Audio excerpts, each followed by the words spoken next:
Salam saudaraku, kita bertemu lagi dalam satu program yang sangat istimewa menjadi bahan renungan untuk kita pada saat ini.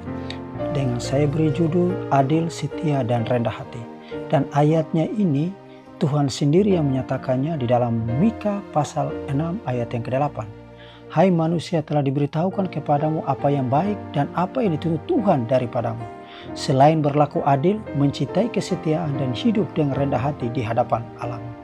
Saudaraku, firman Tuhan dalam Mika pasal 6 ayat 8 begitu sederhana namun tegas.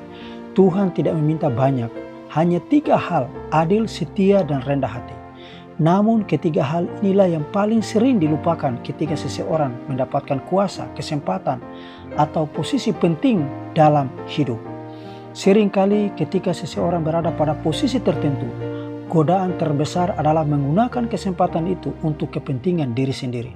Padahal posisi apapun yang kita miliki seharusnya dipakai untuk kebaikan orang banyak. Tuhan memanggil kita untuk tidak hidup dalam keserakahan. Keserakahan adalah penyakit hati yang membuat manusia tidak pernah puas. Apa yang masih layak digunakan sering ditinggalkan hanya karena keinginan yang lebih baru atau lebih mewah atau lebih luks. Sebaliknya saudaraku, Tuhan ingin agar kita belajar bersyukur dan hidup sederhana. Dengan cara itu kita bisa mengarahkan berkat yang ada kepada hal-hal yang lebih penting untuk orang banyak atau orang-orang di sekeliling kita. Apakah itu untuk orang miskin ataupun memperhatikan mereka-mereka yang dalam kesusahan dan lain sebagainya. Kesempatan kita pada posisi atau memegang tanggung jawab bukanlah untuk memperkaya diri, melainkan untuk menjadi alat berkat. Itulah sebabnya firman Tuhan berkata bahwa orang yang benar akan bersuka cita ketika biasa menegakkan keadilan dan peduli pada sesama. Anak-anak muda dan masyarakat juga kadang-kadang berperan penting sebagai pengingat. Mereka seringkali bersuara untuk mengingatkan bahwa keadilan sosial harus menjadi bagian dari hidup kita bersama. Suara itu adalah panggilan moral agar kita semua kembali mengutamakan yang benar, atau seperti yang dikatakan dalam Mika pasal 6 ayat yang ke-8 yang saya sudah bacakan. Namun saudaraku, renungan ini tidak hanya berbicara tentang mereka yang berada di kursi tanggung jawab besar. Kita semua dalam kehidupan sehari-hari bisa saja jatuh dalam keserakahan. Apakah kita puas dengan yang ada? Apakah kita berbagi dengan sesama, atau kita justru dikuasai oleh keinginan yang tidak ada habisnya? Saudaraku, firman Tuhan memanggil kita untuk mencintai kesetiaan. Itu berarti hidup jujur, dapat dipercaya dan tidak mencari keuntungan dengan mengorbankan orang lain. Kesetiaan di mata Tuhan jauh lebih berharga daripada kemewahan yang dipamerkan. Kerendahan hati juga menjadi kunci saudaraku.